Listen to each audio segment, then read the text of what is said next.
Hello, this is Angelia, and you're listening to or watching the podcast, Why You Do What You Do. The podcast that talks about human development and psychology to maybe help you figure out a little bit more about why you do what you do. Having a bad allergy week. You might have noticed. And we've been talking about, abnormal psychology, and we're going to take up on that. Some psychologists argue that abnormality is a false concept.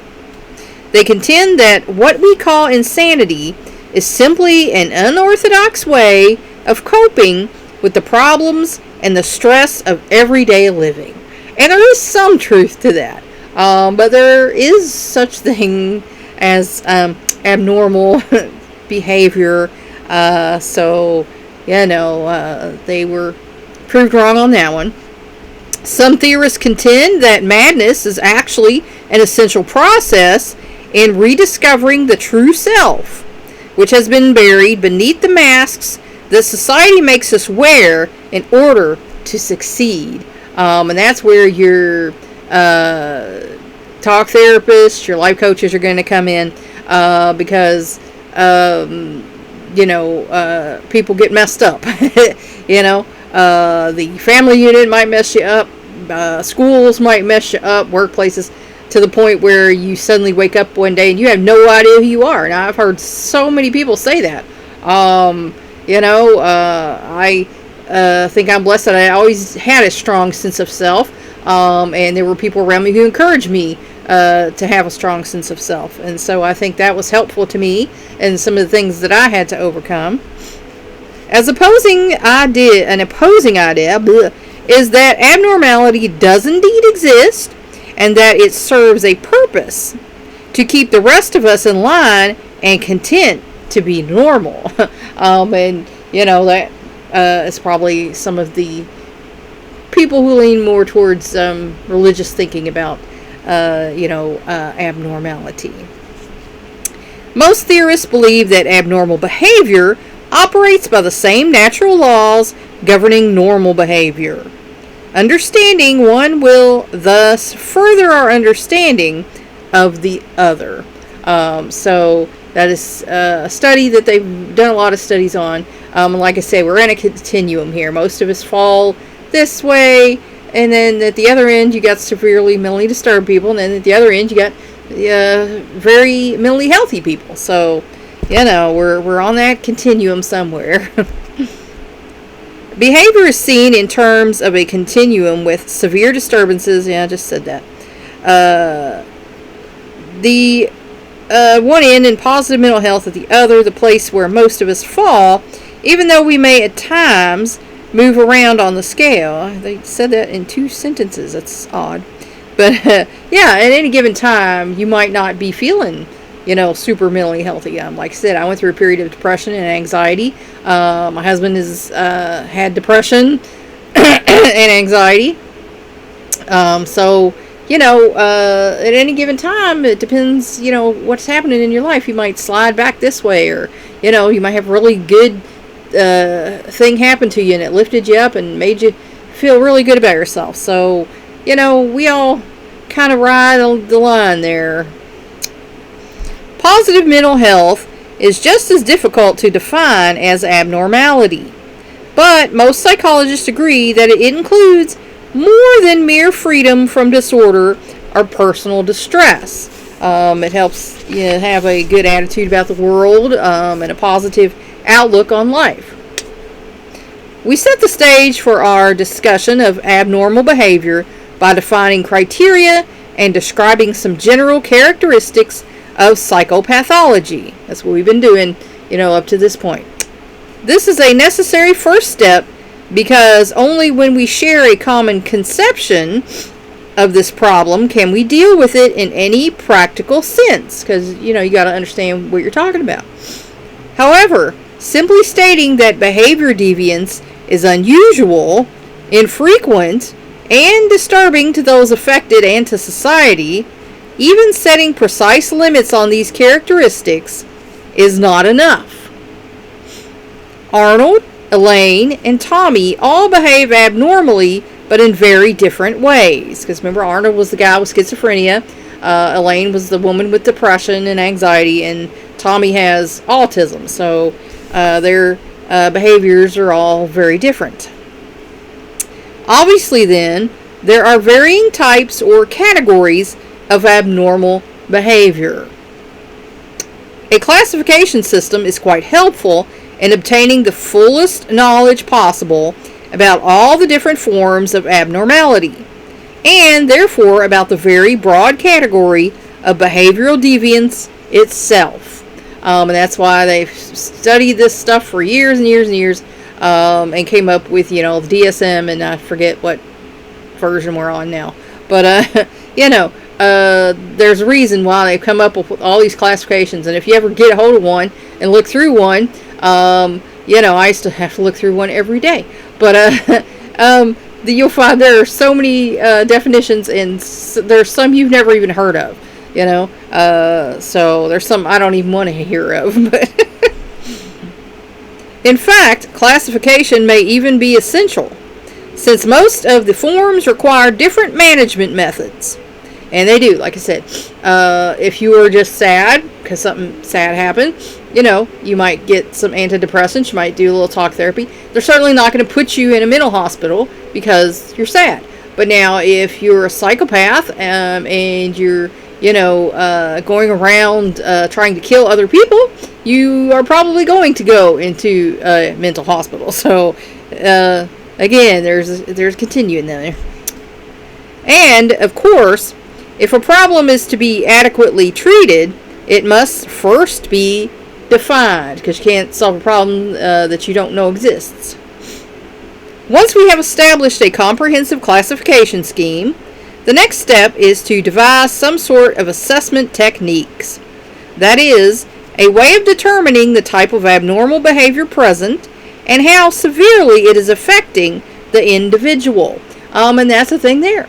And there are degrees of that too, because, like I say, there are people who are a little, eccentric or, individual, unique, and that might bother some other people, but it doesn't bother them at all. So that's not really a problem. It's a problem with people judging people, but, that's not really a problem.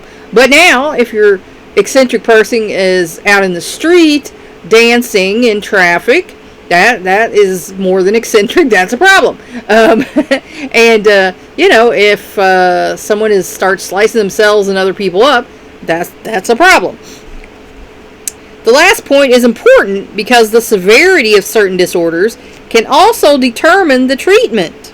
Because again, you can have someone who's schizophrenic who just, has visions and things around their own home and hears things.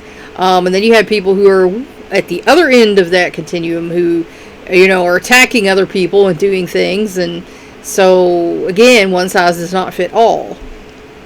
As in the case with medical problems. Because, again, there are mild, medical problems and there are severe ones. A physician would not hospitalize a man with congested sinuses and a chest cough.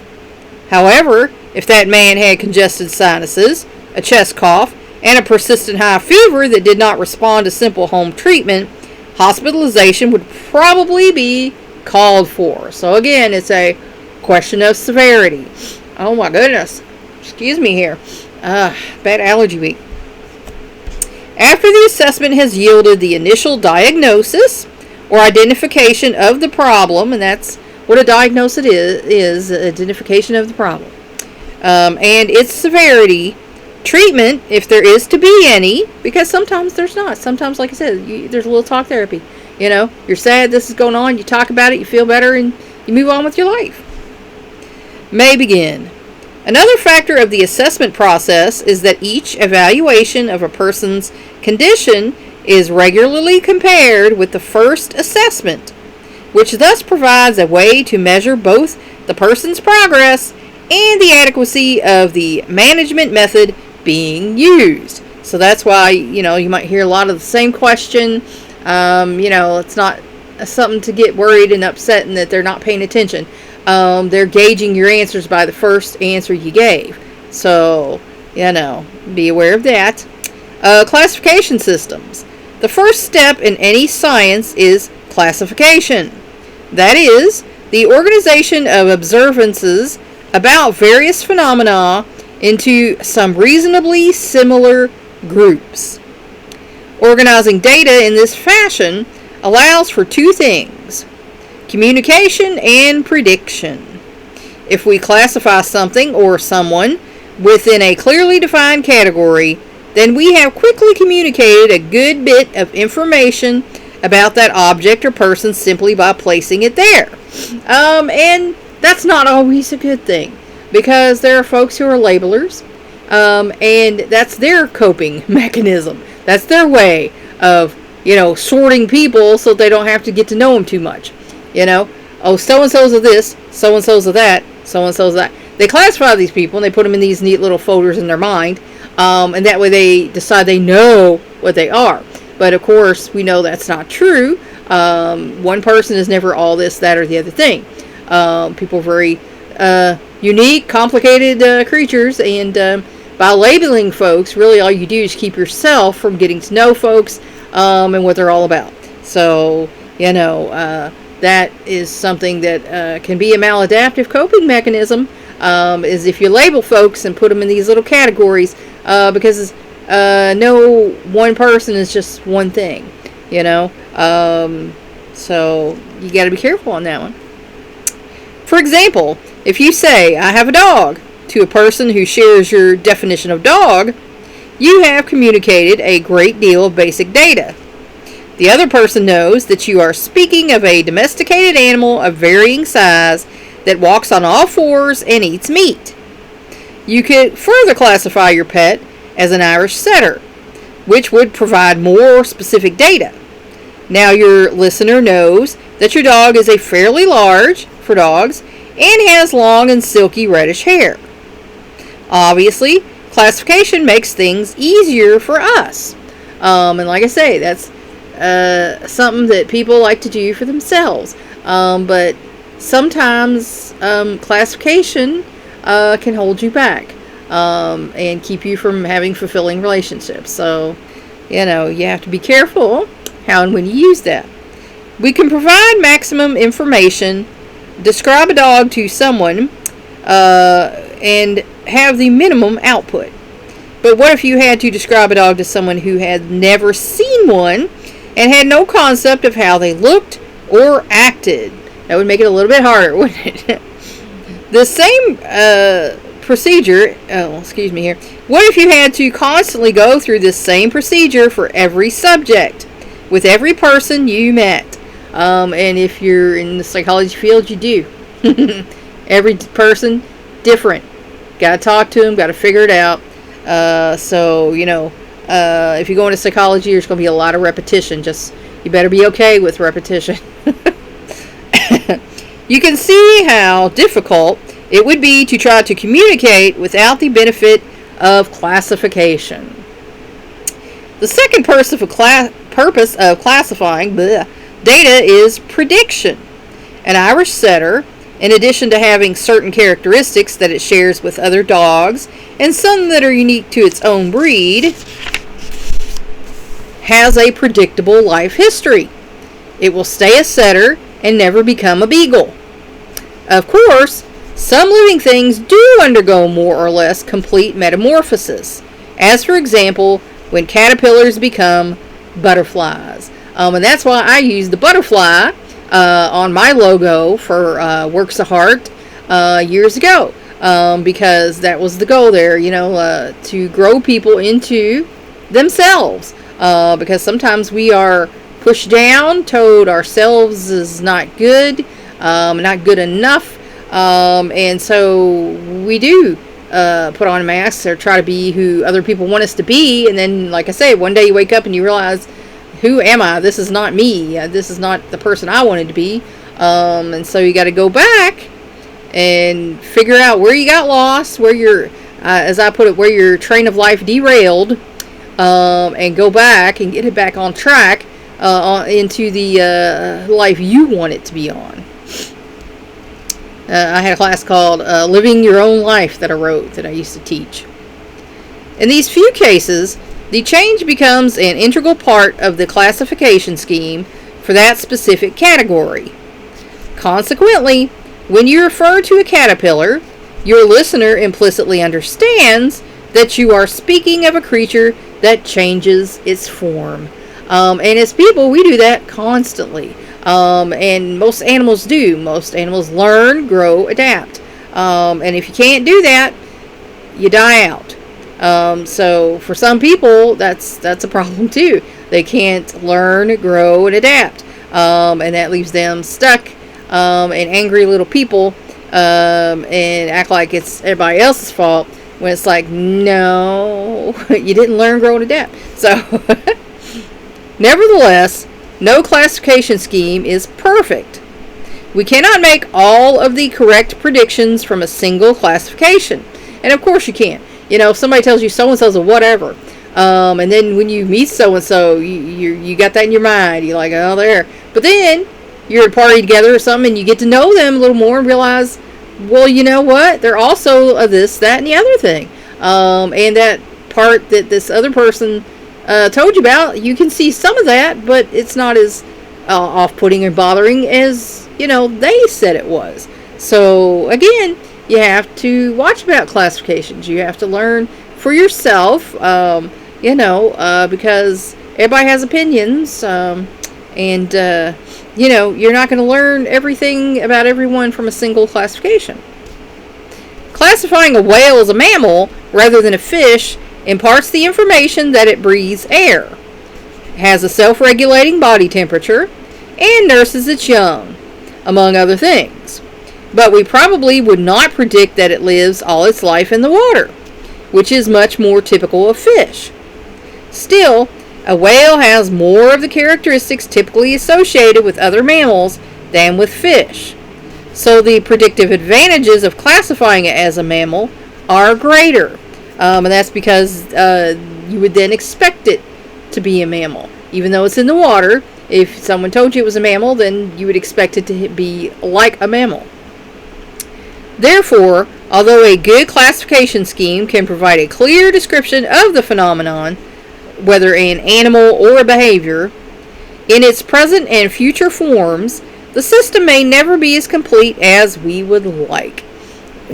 Excuse me. And that's because there's always something new. There's always an exception to the rule. So no science will ever be done. The world will end before any one science will ever be fully complete and will know everything about whatever it's dealing with. As William James, the noted American psychologist, once observed, most cases are mixed cases, and we should not treat our classifications with too much respect. And that is true. A lot of people who have depression also have anxiety. A lot of people who have, problems and hallucinations and things might also have anxiety. They might also have schizophrenia.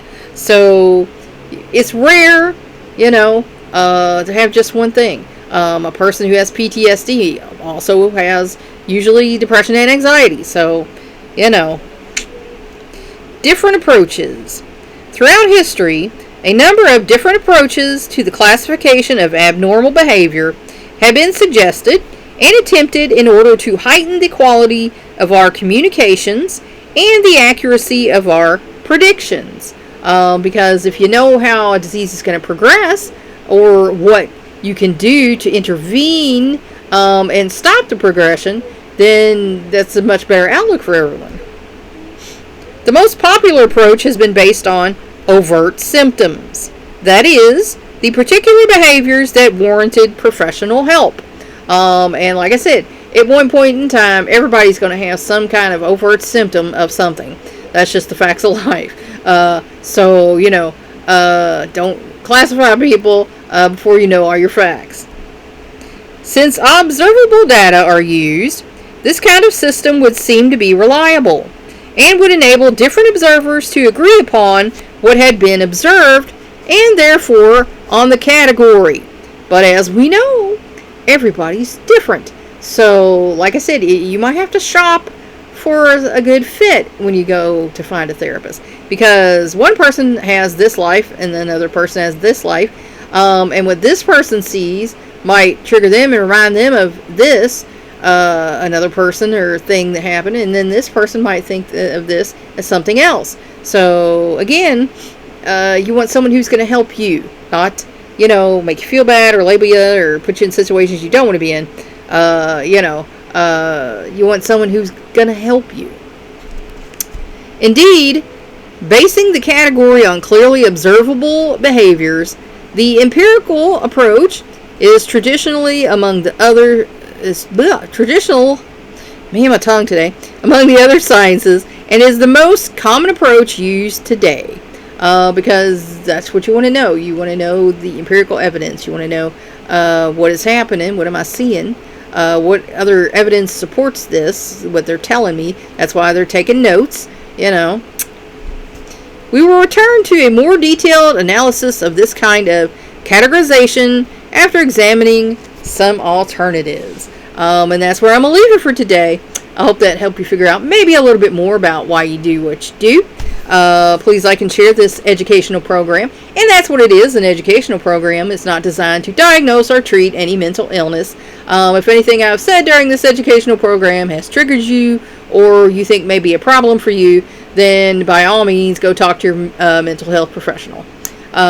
Please, like I said, like and share. If you want to help me out, subscribe to my YouTube channel. If you want to help me out even more, I'm going to have a Patreon page and become a patron. Thanks for watching or listening. That's all for now. Until next time.